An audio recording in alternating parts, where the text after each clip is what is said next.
could it be? Are we here? Not again. Not another lonely Friday night. What a time to be alive. What a time to be with all of you. Here we are. Welcome to Sam Roberts Now, the loneliest show on all of the internet. You can check the stats on that. You won't find any show lonelier because this is the exclusive online home of the one and only Hot Dog. Hot Dog is here. Hello. There he is. It's Friday night. We are at the precipice of an enormous crossroad. And that's your show, Sam Roberts Now. That's right. We are crossroading. Ladies and gentlemen, the weekend. That's what we're here for. This is incredible. What a time, Hot Dog. I hope you're doing well. I see you got a new orange hat on. That's very slick. Looking great. I like this hat. It's a great hat. It's a great hat. You got that same crew neck on that you wear every other day. You're looking good. You're looking real good. And I'm excited about it. Don't forget, you can super chat in if you want your chat to get acknowledged here tonight on the show, because there is a lot to break down. We are on, you talk about the precipice. March is coming in like a lion when it comes to content. I was just looking, I was getting all excited. February was just starting. It was just a tickle. February was just starting to they just starting to tickle us. We got you. Exactly. I thought it was the big boom. Here we go. No, it's just a tickle. We got the new season of You, which I'm gonna have to plow through. I've been taking my time with, but March is gonna get real busy, right? Last of Us started. I've been watching Last of Us, but that's gonna extend through March. There's still gonna be some more episodes of that. But Hot Dog, in the cinemas, you got John Wick 4 coming out, which... Fire. I seen the trailers for this thing, and I couldn't be more optimistic. You got Scream 6 coming out, which you already know how I feel about it. You go back a couple weeks, you can see our whole analysis of that trailer. Then, listen to this TV, Hot Dog. Not only does The Last of Us continue, Netflix is hitting us with another doc about Waco, which if you tell me every 6 months there's a doc about Waco, I'll watch all of them. So we're getting a Koresh documentary on Netflix, okay? But that's just a little something, because we're also getting Yellow Jackets Season 2 and Succession Season 4.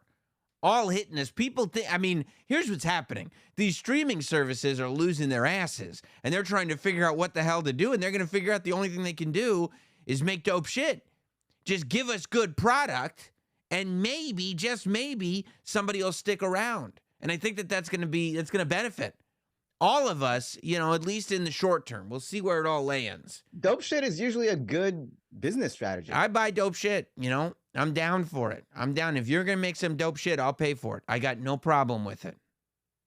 Speaking of great content, speaking of great television, are we watching the Murdaugh documentaries on Netflix? Netflix, this is Murdaugh. His name is Murdaugh. It's Murdaugh. Murdaugh is the way you pronounce that name. But I guess down south, maybe they say Murdaugh. I don't know. That's the Murdaugh over there. I thought it was because he maybe could have been associated with murders and he's their friend, so they call him the Murdaugh. I don't know. But I would say Murdaugh is how you would pronounce that name. But HBO has already put out a docuseries on this wonderful family. I think there's been one on like Oxygen or whatever, some of the other cable channels. But Netflix just dropped theirs. Netflix just put out a docuseries called The Murdaugh Murders, a Southern Scandal, 3 parts, about an hour long each. I think an hour and change each, maybe an hour 20 each.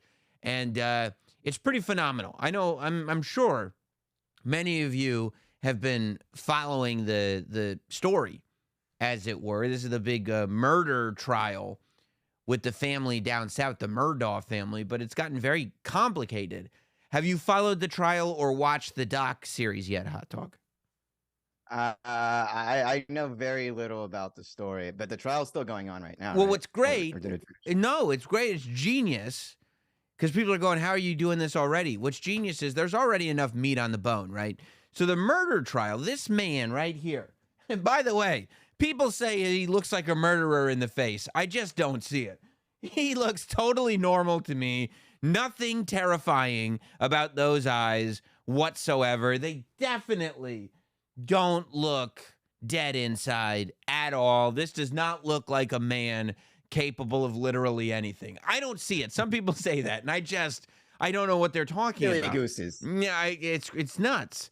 But his murder trial is happening right now, which, if I had a murder trial happening, I would hate it if Netflix chose that same time to put out a documentary that really makes it seem like I did the murder. Because it just seems like it clouds the whole thing. You know what I mean? If I'm sitting Isn't there that tainting the jury? well, hopefully they're sequestered. Hopefully they're giving them the OJ jury treatment where they're going, we're going to put you in this hotel and you're not allowed to talk to each other for the next 9 months. That's probably why Every OJ. hotel room has Netflix nowadays. How are they supposed to wind down? No fire sticks. No fire sticks allowed. Oh. Yeah, no Chromecasting. If you Chromecast, you're off the jury. You're in contempt of court. I don't know how in 2023 you sequester anybody unless you're on Guantanamo Bay or something like that. Especially because, let's be honest, I gotta believe that one of the reasons that OJ got off is because the whole jury just wanted to go home. They just were like, what's the quickest way to go home right now? Just not guilty. All right. We'll just do that. And then we'll be able to go home today. Because they talked it out for all of 15 minutes before they were like, Judge, Your Honor, we got it. We got the verdict. We're good to go. Can we go now? So, sequestering is dangerous in that respect. People are going to want to go home. But if you don't sequester them, there's this new great 3-part Netflix docuseries that's really, really going to shift the way they're thinking. Maybe they ask him every day, jury, did any of you watch the Netflix doc? No. I was watching Too Hot to Handle. Yeah, no, there's too much stuff on there. I haven't gotten to the Murdaugh doc yet. All right, no problem. You can go sit down and listen to the trial.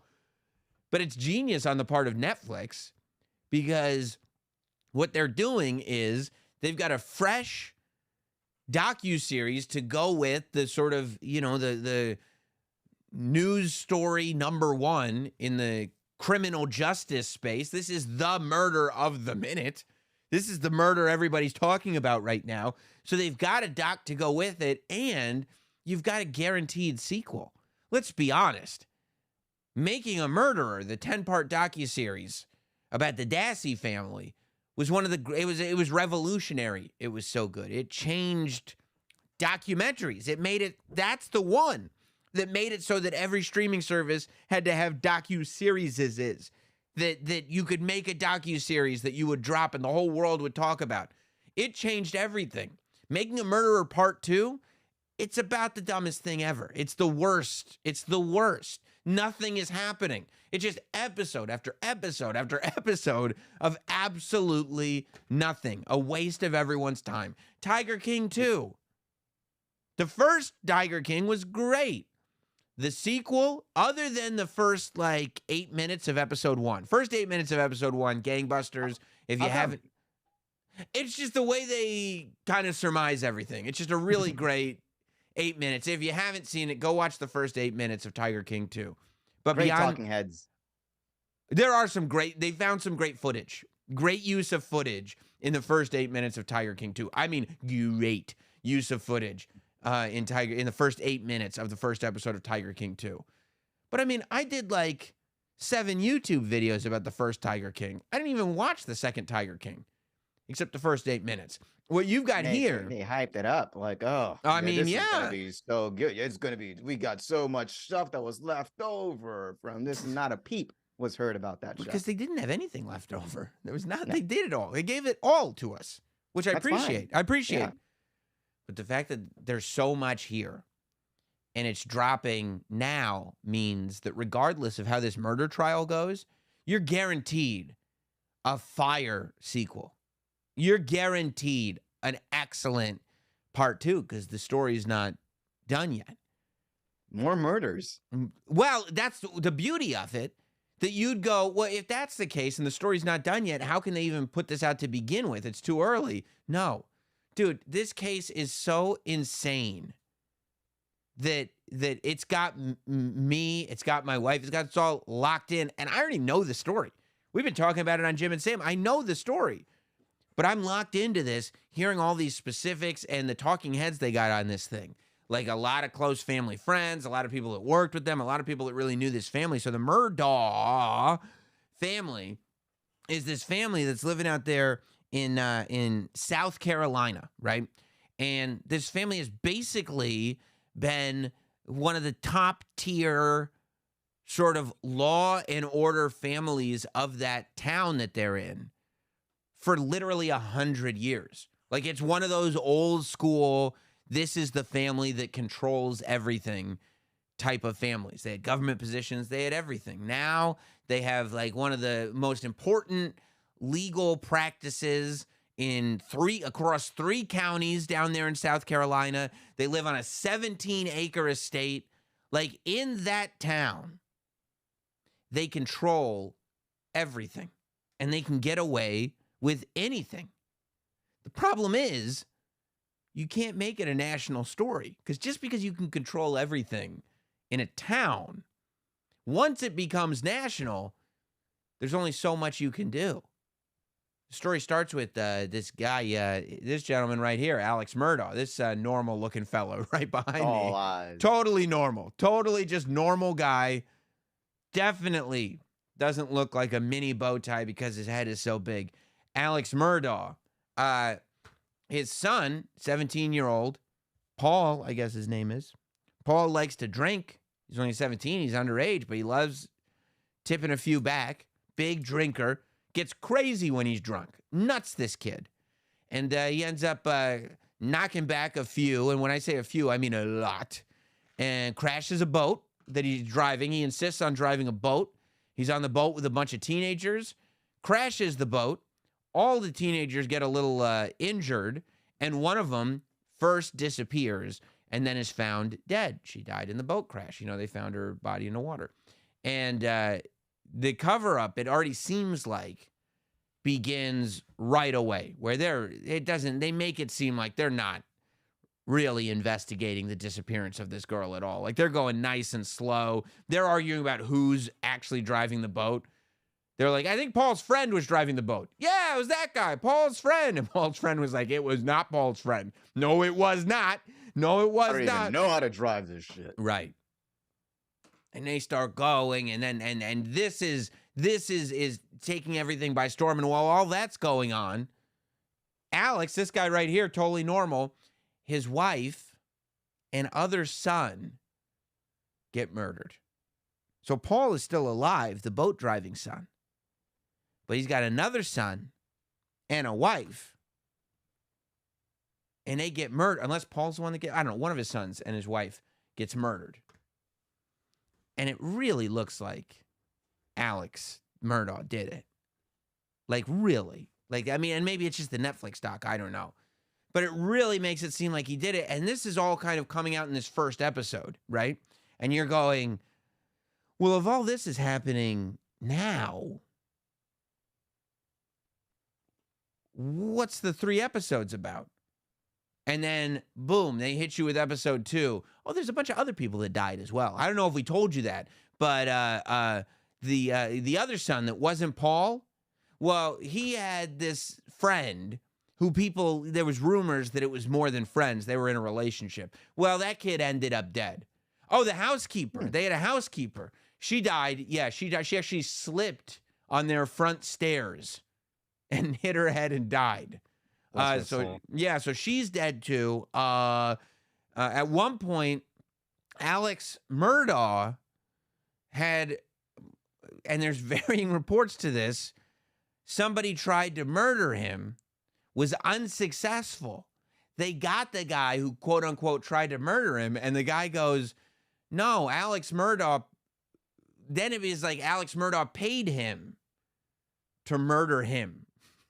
What? Yeah, I know I'm using pronouns here, but I guess there was like a $10 million life insurance policy that Alex was like, I've had enough, I'm done. And then either he chickened out at the last minute, or the guy was just unsuccessful, and then Alex changed his mind, or whatever it was. The guy, the hitman, trying to keep him on his toes. They want to make the job so easy for him. The hitman is going, no, none of that's true.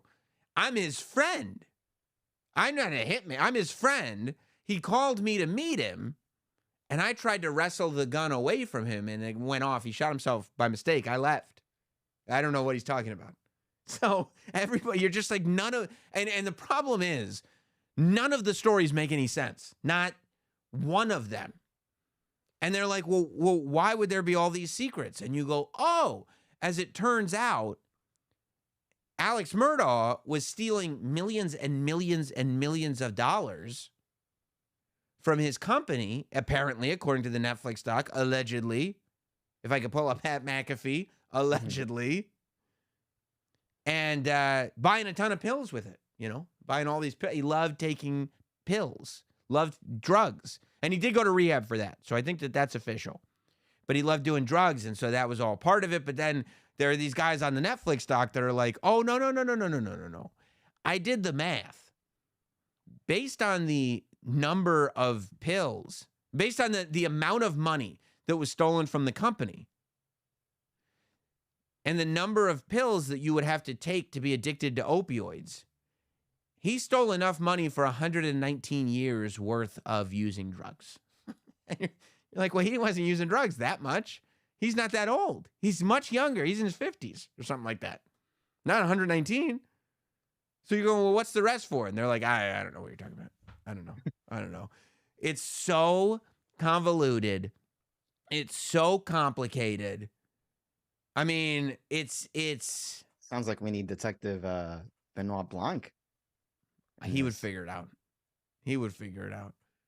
Oh, but you left a crumb here.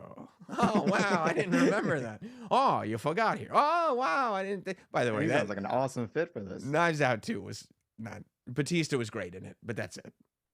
I liked it. Of course you did. But yeah, so I got to recommend this Murdaugh Netflix thing. It had me hooked.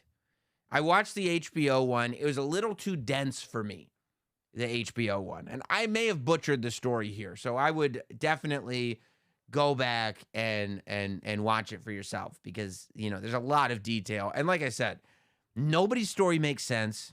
It's all very confusing. And I can't wait until the movie version comes out.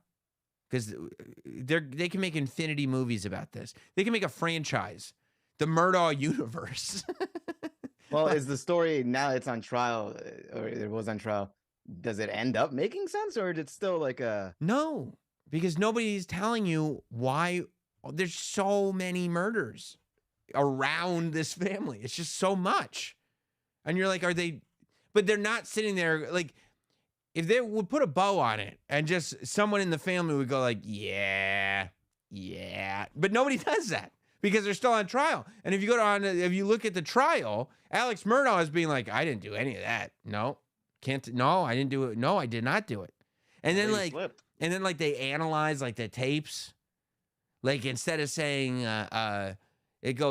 some people are going, he's saying, I got them so bad when he called, he called 911 to report his wife and son were murdered. He did a 911 call. And then he's in the cop car after it. And he's saying, some people think he's saying, I got them so bad.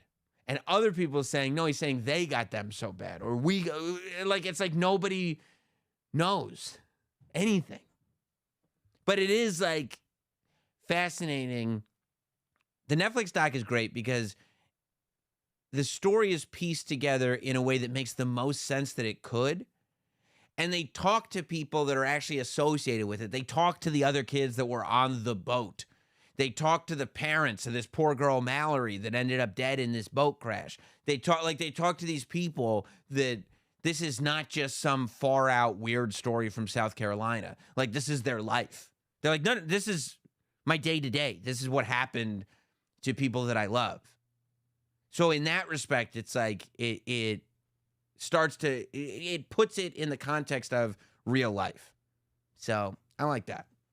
Okay. That's the one. This is for me, this is the one that I've really latched onto. If I could recommend one Murdaugh documentary, I think the Netflix one is the way to go.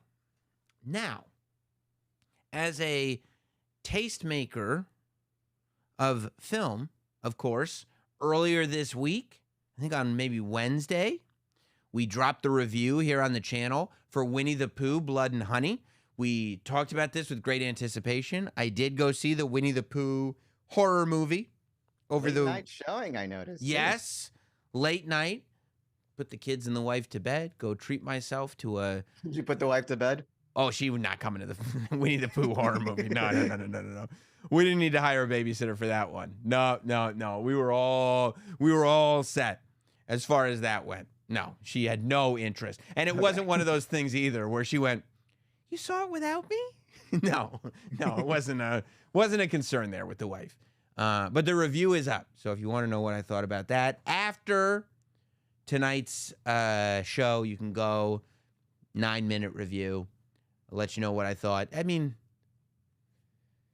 you can kind of guess what it is. You see the trailer. That's what it is. They really look like that. It's thought provoking. You come out leaving the theater with a lot of questions. Yeah, like, was it worth the gas that I used to get to the theater? But it's bear season in the movies. It's violent bear season. Yeah, and I seen them both. Both violent bear movies I witnessed. Winnie the Pooh, Violent Winnie the Pooh, I witnessed, and then I did Just for You. At first, I was like, do I really need to go see it? And I was like, you know what? I got to let the people know. Do I really need to go see 2 bear movies in the same week? And the answer is yes. The Not Samsonites are going to want to know.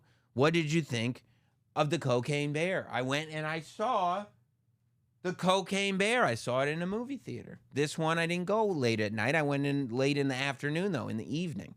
Sunny when I went in, dark when I came out. It was all great. It was a great time for me. This is Elizabeth Banks directing this one, which is very atypical. You wouldn't think. But apparently Elizabeth Banks likes to party, and that's cool to know, right? Because why else would she? It is interesting.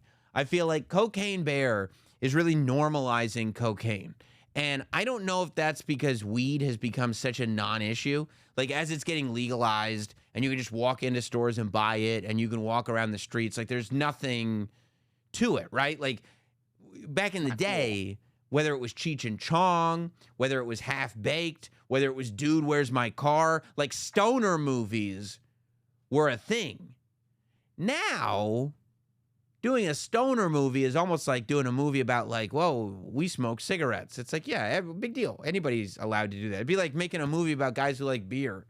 Cool. I mean, I don't know what this is about. Now they're going, okay, well, then I think it's time we gotta mainstream cocaine. It seems like that's what's going on. Every YouTube thumbnail that I've seen, not most, every single YouTube thumbnail that I've seen that is a review for this movie, the person who is doing the review is pretending to do cocaine in the thumbnail. All of them. 100%.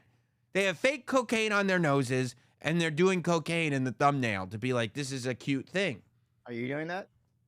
I should. I'll have Blob More Chairs work on it. No, Blob, don't do it. Don't do it. I don't. It's ridiculous. But I did see, Jeffrey says Weed Bear is boring bear. Right. Weed Bear would just be asleep the whole time. And people go like, okay, well, what if you do it about pills? But pills is dangerous, right? Pills are killing people. Pills is dark. It's dark. Pills, yeah. Cocaine, right. Cocaine is the new kind of mainstream, like, you should not do it. Wink. That's kind of taking the place of where weed was, which is an interesting switch. But I did see it. I did go see it. And a lot of people would think like, oh, yeah, this is a Sam Roberts type of movie. This has you written all over it. I mean, hot dog, when you see the trailer, do you think like, oh, yeah, Sam, this movie is built for someone like Sam, right? Absolutely. Okay. Yeah, as soon as you put the kids and the wife to sleep. The wife didn't go to Cocaine Bear either. She says, you could tell me about it. I was like, all right, I'll let you know how it goes. Look, you can watch my review on YouTube. Yeah. Tune in. Tune into the loneliest show on the internet. The thing about Cocaine Bear is that if done correctly, the bear should do a lot of cocaine, obviously. It should be a very, very violent, uncomfortably bloody movie, because bears are uncomfortably violent when on cocaine, I can only imagine. And and it should have like a good story buried in there. Like just some, I mean, it doesn't have to be one for the ages. I don't need Romeo and Juliet cooked in there. A good B plot. But just something underlying, just so there's a human element to it. And technically, if those are what I'm looking for, Cocaine Bear went 1 for 3 in my eyes. Here was my issue with Cocaine Bear. I like grindhouse movies. I like B movies. Cocaine Bear is grindhouse for normies. Cocaine Bear is not a movie that somebody made and then you go see it and it takes on a life of its own and it becomes one of those like good, bad movies. Cocaine Bear tries to be that from the jump. Cocaine Bear is like Sharknado 2, where it's like totally self-aware. We're doing it on purpose. And when you do something like that on purpose, to me, you lose a lot of the charm. You're not really taking risks here. And you are doing something that is for the mainstream. It's disguised as being something that's not for the mainstream, but this is not a B movie. This is an A movie. And but everyone is aware of that. No, because there's a big difference between it's a good, bad movie and it's deliberately trying to be a good, bad movie. It's deliberate. It's doing it on purpose. Now you're making me feel like an idiot. Now you're making me feel like, okay, you've taken this thing that has this charm on it and you're bastardizing it so that the normies can all get involved as well. Like, it's the type of thing where if I go, yeah, I love bad movies, and somebody's like, oh yeah, like Cocaine Bear, I'd be like, we're done. We're finished. That's the end of the conversation right there. I know where you stand. I know where I'm at, and we don't have anything in common. We got nothing to talk about. It's a lot of layers to this. There are. It's complicated because, I mean, look, this is when I knew what the movie was. When the bear goes in for its first attack, it tackles. Is he on coke? He's on cocaine. He starts cocaine early. We never actually see. This was a little thing, but it did bother me. We don't see the bear actually discover the cocaine. So we don't know exactly how much cocaine the bear has done. Like, I wanted to see the bear not on cocaine and then on cocaine. So that way I could know, has the cocaine changed this bear, or is it just an outwardly aggressive bear? Right? Like, how do we know if the bear wasn't already this aggressive if we haven't seen him before he did cocaine? Right. Some people don't act up on coke. Exactly. And some people act like they're on coke when they're not. Right. Right? So extra people. How do we know this bear isn't just extra?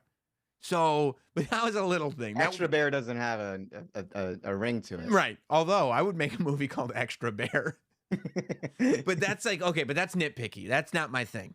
My thing was when he went for the first attack, or it's a lady bear. Because we are woke. When she went for the first attack, she goes in, right, to bite off a limb. And then the camera shifts to the person that the person being attacked is with. And we see the person screaming, and then we see a blood splatter and a severed limb get thrown at the person. But we don't actually see the limb being removed. And I go, that's what this movie is. Cowards. It's a cowardly thing that they did to make sure that they could get a Funko Pop, that they could get in every theater, that they could get every showing, that you could still. It's not what, like, if you were like, I'm going to bring my kids to Cocaine Bear, I'd be like, all right, okay, fine. I wouldn't even have a problem with it. Okay, that's fine. And they do that like multiple times throughout the movie where the real gore shot is not actually on. Like when you go see Terrifier 2, and he's breaking someone's arm, you're looking at that bone snap.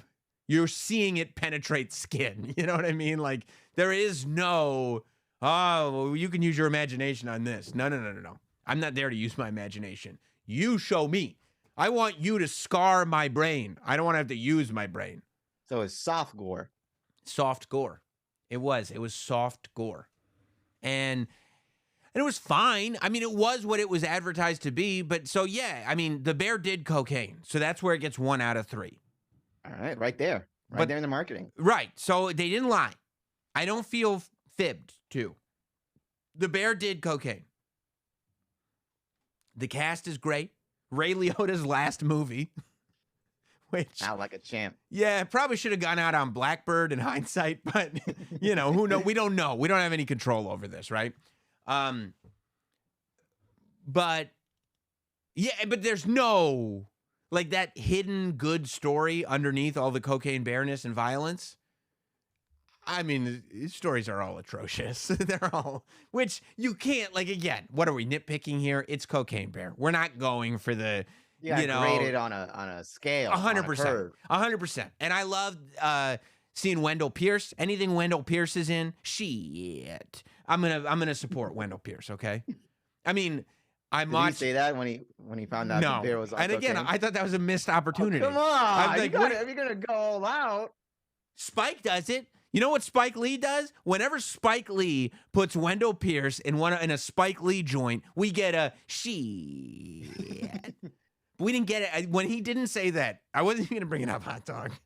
That's ridiculous. Because there was a spot where he could have said it. Like that, I said, he's going to do it. And he didn't do it. And I went, come on, Elizabeth Banks. What are we doing here? It's like booking Ron Simmons and not having the same damn. Yeah. Oh, man. What? Why did he say that? What was that choice? So I love, but the cast is great. So Wendell Pierce, I'll always support. Ray Liotta, God rest his soul. You know, I'm missing people, but oh man, I mean, to get to see Felicity back in action, Kerry Russell, she did great. I was happy to see Felicity get some love, and then she did it good. You know, I was Ice Cube's son. Always good to see Ice Cube's son get some more work. I think he's great. So the casting was good. All the acting was fun. It was good. You know, it was better. The acting was honestly better than it should have been for the movie that it was. Like, the acting was all good. So I got no complaints about that. But yeah, it just wasn't. It was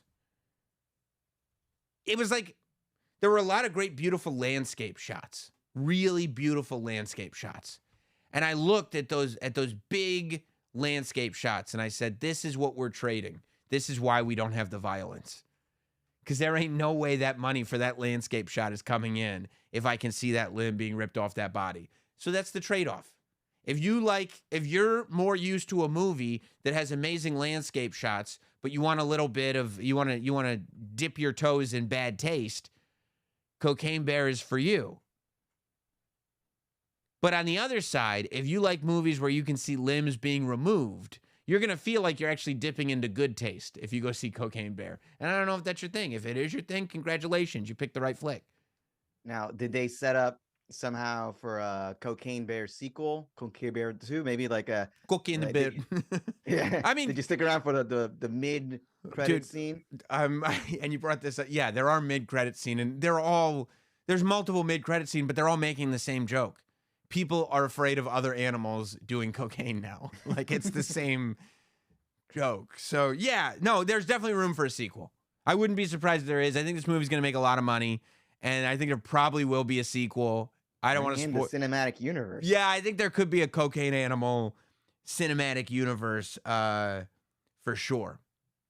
Yeah, like, at no point did I figure out who good guys or bad guys were in this thing. Like, I didn't have a preference. This is how you know that there wasn't certain elements done. I didn't have a preference as to who got eaten by the bear and who didn't, right? Like, I wasn't like, I hope that guy gets eaten, but I hope that guy gets saved. I was like, yeah, whoever, you know, as long as whoever can go. Yeah, as long as somebody gets eaten by the bear, that should be fine. I don't call my thirst. I don't care. Yeah, I don't care who, you know.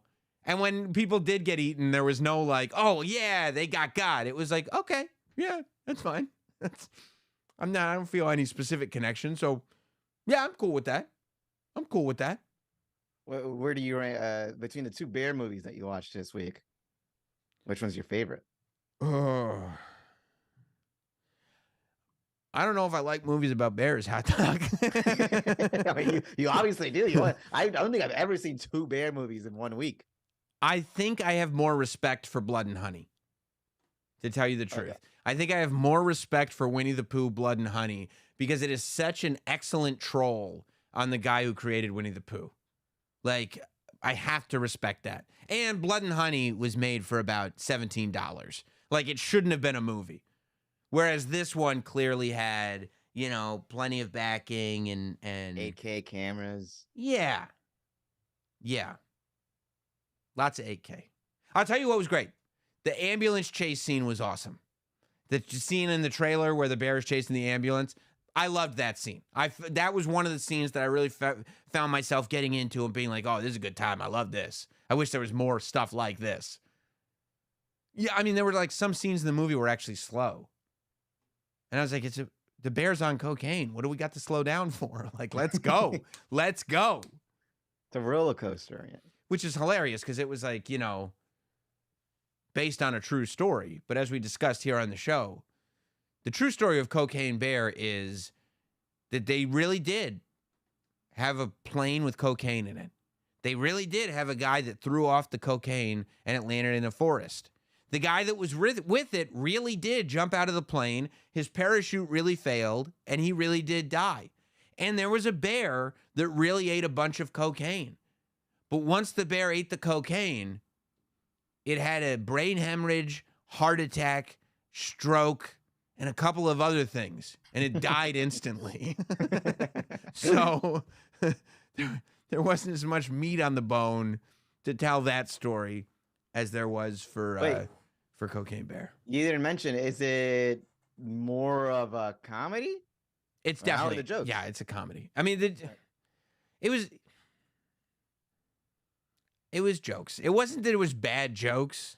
Yeah. But I felt like the people in the theaters that were really like the people in the theater. I don't want to be cynical, Hot Dog. I wish you hadn't asked me that. I kind of want to watch Cocaine Bear. You should watch it. Your basic friends will really like it. Okay. Your basic friends will really like it. Because I was listening to people that were just losing their minds laughing. And I was like, you don't get out much. This is you don't laugh at real things. But yeah, your basic friends will think it's awesome. And that's a good review. Yeah. And they'll be like, oh, we did the wildest thing. We watched this crazy movie, Cocaine Bear. And it's like, that's my thing, right? That's the thing that's irking me. That when you make a movie that is for basic people to feel like they did something really wild, I'm like, screw you. Don't try to lump me in with that. Who are you working here? I'm insulted. I'm insulted by that. Kind of like a movie snob. Well, if somebody actually was like, we want to make a real scary movie where this bear does cocaine and it terrorizes the town, I'd go, that sounds awesome. But if they're like, let's make it a comedy because this movie's so stupid, I'm like, you're stupid. How about that? I love that movie Alligator, where there's a giant alligator living in the sewer in New York City. That's awesome.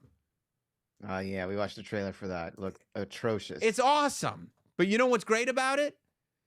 The whole movie, you're not being reminded that this is stupid. You could think playing it straight.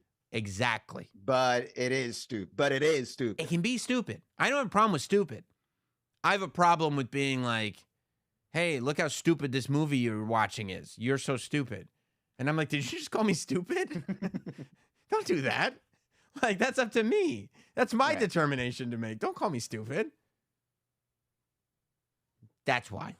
It's almost like the Cocaine Bear was breaking kayfabe throughout, though. I feel like you didn't like that. That's right. That's 100% right. Yeah. You know what I am really fond of, though? Dipping back into film and intellectual property, actually. Public domain. Okay? So we know that the reason that Winnie the Pooh went so south was because it entered into public domain so that anybody can do whatever they want with these beloved characters. Tigger's not in public domain yet, but Pooh and Piglet are. So, and I think Eeyore is too. So they can do whatever they want with these characters. Well, somebody is protecting a character. Okay, so, Hot Dog, have you ever seen the film Dick Tracy from 1990? No. It's awesome, okay? It's, I loved Dick Tracy as a kid to the point where in 1990, I want to say, for Halloween, this was my Halloween costume right here. I was Dick Tracy for Halloween. My mother made me I wore a black suit with a red tie. It was a dope-ass costume. My mellow mother got me, got yellow fabric and made a yellow trench coat because I was small and they don't make yellow trench coats that small. And then we got a hat and we painted it yellow and put painter's tape over the black band. And so we had a yellow hat with a yellow trench coat and the whole thing. And I looked great. Dick Tracy it was made after there was a series of comic strips in the newspaper. I want to say it started in 1937 or something like that was when this Dick Tracy character started. But when Batman became very successful, Tim Burton's Batman became very successful in theaters, they thought they could do the same thing with Dick Tracy. So Warren Beatty, this actor right here, he personally acquired the rights to Dick Tracy from Tribune Media because he wanted to do this movie. And he was a co-writer, but also the director, the producer, and the star. Dick Tracy was Warren Beatty's baby, okay? And the cast was incredible. Madonna played Breathless Mahoney. Al Pacino was the main villain in it, and they had a whole, murderer's row, much like Batman has, of different movies. Little Face was a villain that had a giant head but a tiny little face. The Brow had a giant forehead, kind of like me, but lines running through it. Prune Face just had a giant head that was very wrinkly. Flat Top had the top of his head was very flat. And they did it so it was 1990, and they used makeup and latex and stuff like that to craft these amazing looking for the time outfits. Mumbles, Dustin Hoffman played Mumbles, and he mumbled. That was Mumbles' thing. But Dick Tracy, it was iconic, right? And this is 1990. So you never saw this. You don't know anything about this Dick Tracy, right? I wasn't even born. It was great. There's so much stuff going on before you were born. It was awesome. But but it was actually what we refer to as the golden era. So, yeah. So I'm sitting there going, man, this Dick Tracy is great. And all of a sudden, I hear about this thing. I go, what am I looking at here? What am I looking at? A couple of weeks ago on TMC or one of the classic movie channels on cable, they ran a special called Dick Tracy Zooms In. And it was a Zoom with Leonard Maltin, Dick Tracy, this guy who's a host on the channel, and then eventually they get Warren Beatty on the thing. And Dick Tracy here is not Warren Beatty playing Dick Tracy. He's actually Dick Tracy. They talk to him as if he's Dick Tracy. And not only do they talk to him as if he's Dick Tracy, but he starts insulting Warren Beatty's portrayal of him. He starts saying Warren Beatty didn't take him seriously enough. He says, that he looks almost exactly like Warren Beatty, and that's striking. But that of all the people that have portrayed Dick Tracy, Warren Beatty did the worst. And then they get Warren Beatty on the phone, on the Zoom, to hash it out. And I'm like, what the hell is Dick Tracy doing on my TV right now? This movie is 33 years old. It's just, he's just zooming in, and we're not promoting anything. We're not pushing towards something. And they start getting into, it's kind of genius if you watch it. It's 30 minutes long. They have clips from the Dick Tracy movie. They have clips from some of the old Dick Tracys. And it's kind of just this weird, brilliant, avant-garde thing that Warren Beatty and Dick Tracy are doing. Where they start getting into this like really deep conversation where Dick Tracy talks about how justice and fighting crime should be taken seriously, and that the stuff they were doing in Dick Tracy, which this actor did, was not serious, and it's not the way movies should be done portraying such serious topics. And then Warren Beatty gets on, and he starts talking about the difference between arguing and collaborating, and Dick Tracy, who actually is Warren Beatty, but he's Dick Tracy on this, is talking about the importance of arguing, and you need to find somebody to argue with, and they just go and they end up having like lunch together, and it's this really weird thing. So I start researching it more, going, why is this on? What is this? And I go on Warren Beatty's IMDb, and he pretty much stopped making movies in 2001. So in 2023, and this is on his IMDb, in 2023, he did Dick Tracy Zooms In, which is what I'm talking to you about. This is the whole thing. It's not a trailer for it. It's not a preview of it. It's the whole thing, right? Yeah. In 2016, this is the first thing he's done since 2016. He did one movie in 2016. And I go, and then when he did that movie in 2016, that was the first movie he had done since like 2001, right? And the answer is no. Because it says right here, in 2010, he did something called the Dick Tracy special. So I go, wait. What? And so I go back, and there it is. From 2010, you can find this one on YouTube too. Warren Beatty, and this one's in person. This isn't in Zoom. They didn't have Zoom. It was 2010 or 2009 even maybe. Warren Beatty stars in the Dick Tracy special, where Leonard Maltin interviews Dick Tracy. He's not interviewing Warren Beatty. He's interviewing Dick Tracy.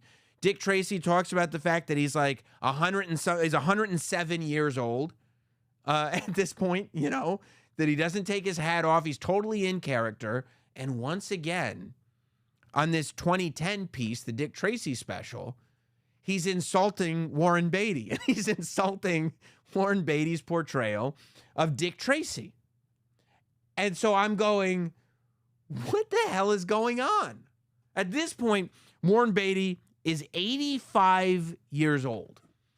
And I go, why is this 85-year-old putting the yellow hat and trench coat on and doing these specials? Do you have any idea why? Split personality now. You think so? You think it's a split personality? You think? Yeah. You think he's mentally like not all there? It's 85. He's been watching himself on TV, and he just thinks this is who I also am. What if I told you it was not that? What if I told you that not only was Warren Beatty 100% with it, but he was actually one of the most beautifully petty people that you will ever know? What if I told you that, hot dog? Give me the deets. Give me the deets. What if I told you? And so I'm typing, I'm researching, I'm listening to podcasts, I'm watching YouTube videos, I'm checking Reddit posts. From my research, what if I told you that Warren Beatty in 1990, that the Dick Tracy movie made a profit, but it didn't make enough of a profit? Like Batman became a phenomenon, and Dick Tracy wasn't a phenomenon. It was profitable. They put out action figures, you know, the whole, but it wasn't like a second Dick Tracy movie might not have done great. But Warren, I think I know where you're gonna go with this. Warren Beatty, okay, all right. Warren Beatty wanted to do a sequel though, badly.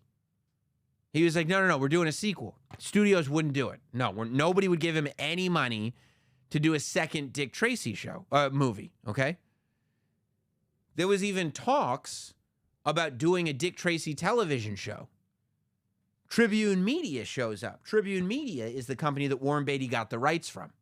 Now, apparently, based on my research, could be wrong, but from what I've read, Warren Beatty bought the rights to Dick Tracy from Tribune Media with some like weird contractual thing where if Tribune Media, after a certain amount of time, wanted to buy the rights back, they could, but they would have to give Warren Beatty 2 years notice.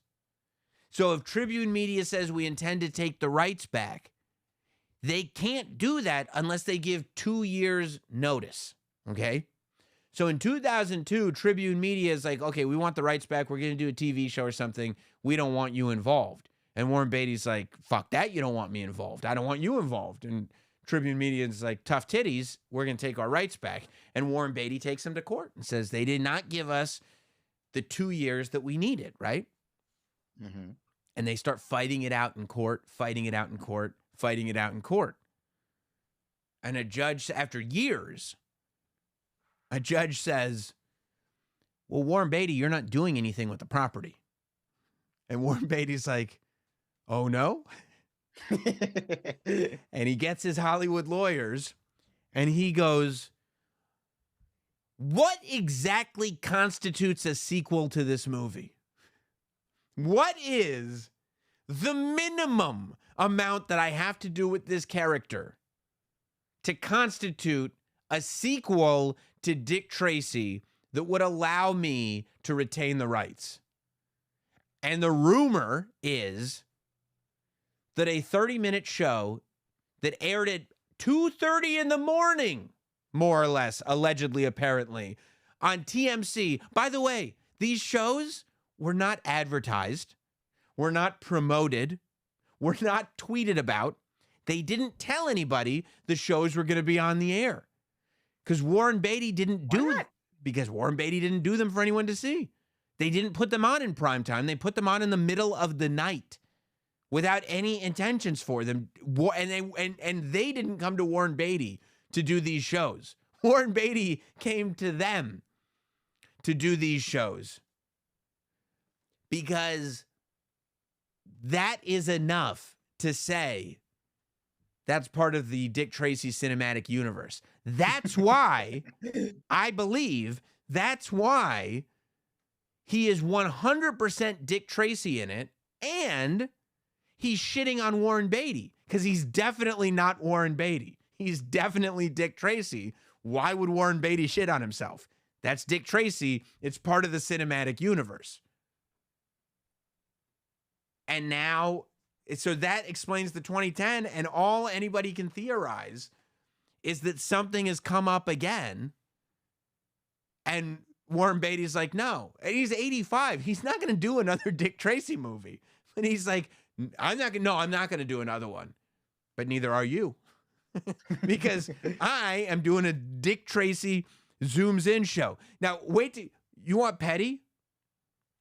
Dick Tracy enters the public domain. Are you ready for this, hot dog? In 2027. In 2027. Just let it go. Yeah, Dick Tracy enters the public domain in 2027.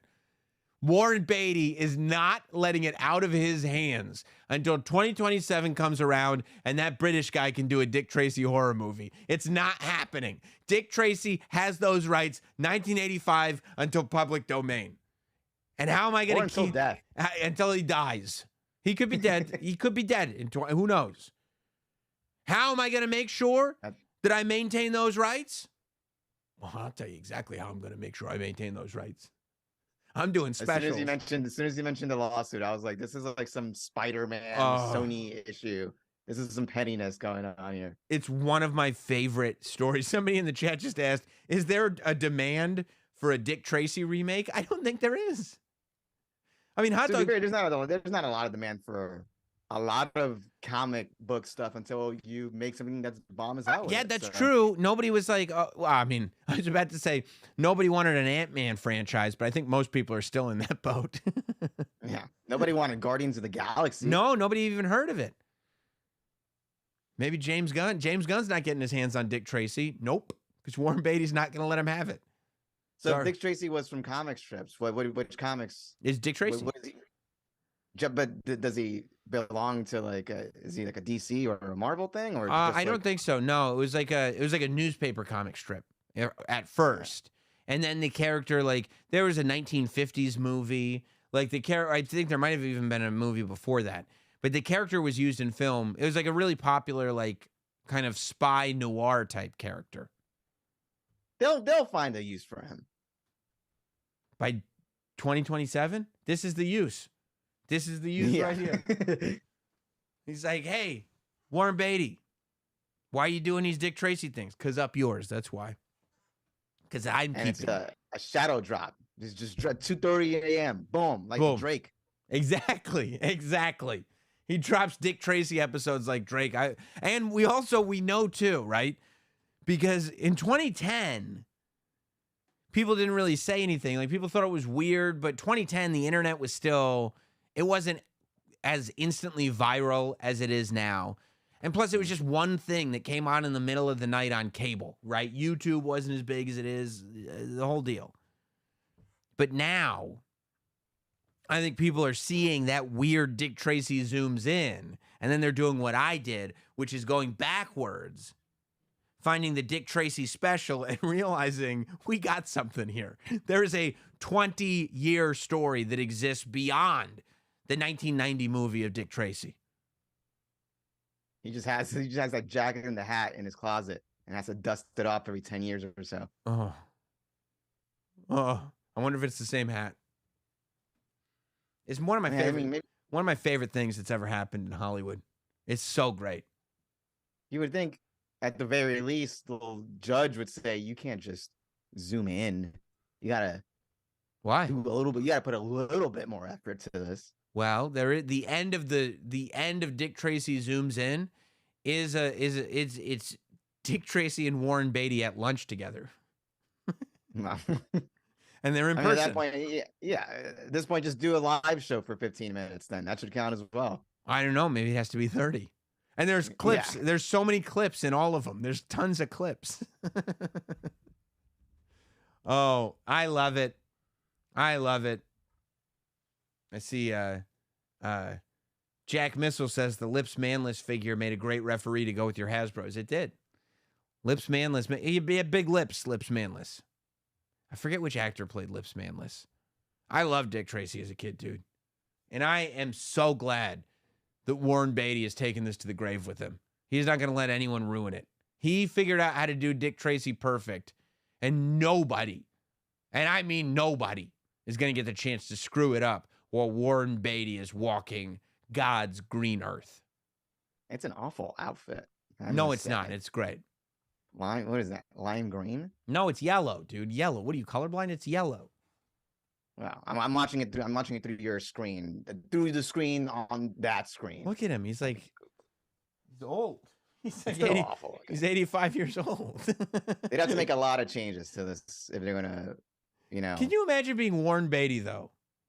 At 85, you've made so many movies. He made a ton of movies, and he's still like, nope, Dick Tracy's mine. No. Dick Tracy is mine's. I bought it. It's my domain. Here's the thing about Warren Beatty a lot of people don't know. He's from around the way, so he's leaving here with something. Okay? He's leaving this world with something. Yeah, the rights to Dick Tracy.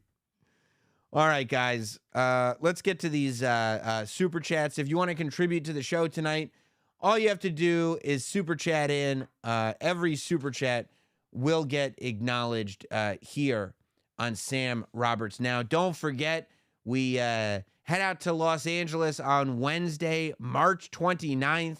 Not Sam Amania comes to the Comedy Store in Los Angeles, California, 8 p.m. You can get your tickets at notsamlive.com.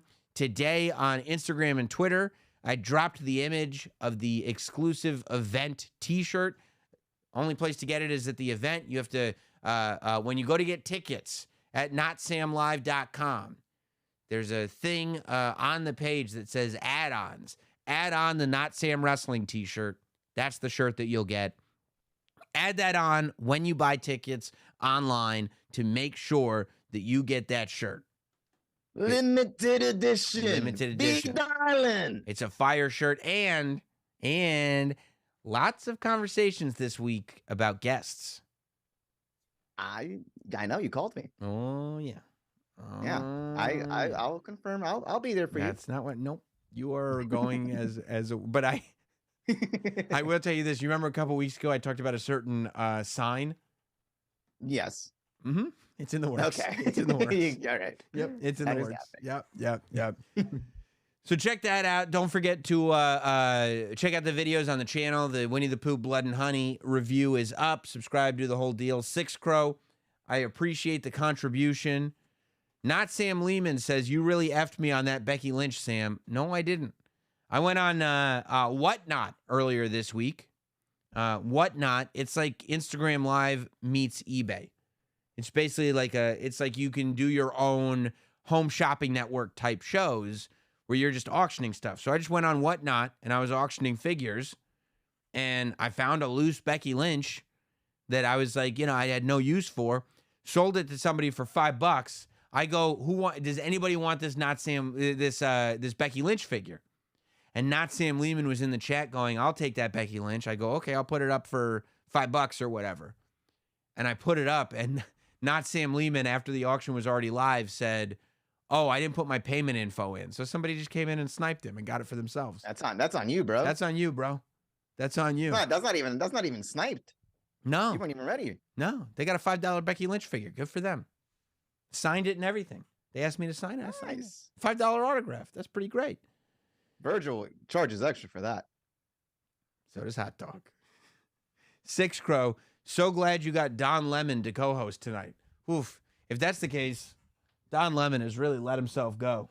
Hey! Don Lemon's really looking great these days. Wow. He's in his prime. He's in his prime. Google it. F, marry, kill for Sam. Okay. Hot Dog, Tay Zonday, or Don Lemon. Okay. I'm going to marry Don Lemon because he's got money. That's obvious. So I'm going to marry Don Lemon, and I've always wanted to have sex with a celebrity, so I'd have to have sex with Tay Zonday, I think. So what was the other one? Dude, he'd be annoying in bed. What was it? Oh, geez. Okay, so that's kill for Hot Dog. Okay, that's yeah. Poodle-rific. Me, bro. Tomorrow is my birthday. Will you wish me a happy birthday? From me to you, Poodle-rific. Happy birthday. I hope this is the best gift that you bought yourself. PHWOFL, Sammy, Nuggies. Why haven't you been on Chip in a while, and when are you going back on? Did you know that Cinnamon Toast Crunch spread was a thing? I did not know that spread was a thing. I don't have any immediate plans to go on the podcast, but I would. I think Chip doesn't want to burden me with having to drive all the way back into the city to do the nonsense of the Chip Chipperson podcast. But anytime Chip puts the Not Sam signal up, I answer. JD Straight Shot, I hope we can get a Not Sam Pat McAfee crossover. Love you, Hot Dog. I hope you're doing well. Not Samsonite standing strong. We should. Get to... That's weird. You said that like somebody says it to a family member or something. Yeah, I would love to do something more stuff, I should say, with Pat McAfee. Anytime when the two of us get together, it's money. Maybe Pat's real good. I don't know. Grim Reaper. Happy Lonely Friday, Sammy Boy and Hot Dog. CM Punk was at the Cocaine Bear premiere. Ooh. I bet he was eating some baked goods during the movie. Oh, at first I thought it was a weed joke, but then it was a brawl out joke. Remember, he's eating that muffin. You think he's coming back? Fancy yourself a bear. You think he's coming back? I think so. Yeah. Antonio DeRose says, thank you for the contribution. Chris Atkinson, thank you for the contribution. Really appreciate you guys. VC, evening, boys. Thank you for your service. Oh, Pinky Schultz, appreciate you. We got a bunch coming in. Wolfana TV, you hear Adidas is taking Ye back. It is hilarious, if that is the case, and I hope it is, just because you always like seeing people in a pickle. It's funny. I doubt it. Dude, they got no money. Well, what are they going to go bankrupt because they have to they have all these shoes? Millions of dollars of Yeezys that they have no way to sell. There's so many ways you can sell it without getting him back on board. What do you think? Under the table? Or something. I don't know. Yeah. Get a bunch of Jersey guys to figure it out for you. And then once the Sopranos come in. Yeah. But then once they sell all the Yeezys, I mean, how many sneakers can Bad Bunny put out? That's all they got. No, I didn't even know they had Bad Bunny sneakers. Oh, yeah, they got Bad Bunny sneakers. They're fire, too. Okay, yeah, check that out. Yeah, they are fire. Gamer 3x3. Bob Kelly did XM shows for a decade, but they only started paying him when he got unfat. That should be motivation to all you guys out there. All you guys. Bob Kelly announced this week as the new co-host of The Bonfire. I was very happy for Bob Kelly. It'll be Bob Kelly and Big J. Okerson joining us every single evening. And that should let everybody know. Get out there and lose the weight. Bob didn't get the full-time SiriusXM gig until he lost the weight, and now he's a millionaire. They wanted a pretty face. Exactly. They needed the aesthetic, and he's a millionaire now. So let that be a lesson. Sal, Jake Paul singing with Celsius Energy over his brother's Prime. Oh, signing with Celsius Energy over his brother's Prime Energy. Get that bag. Will you be watching him Sunday afternoon? I probably won't watch the Jake Paul fight, but I don't think there's. I guess did Prime put out an energy drink? Because I thought Prime was an energy. Prime drink. is a sports drink. Oh, let me see.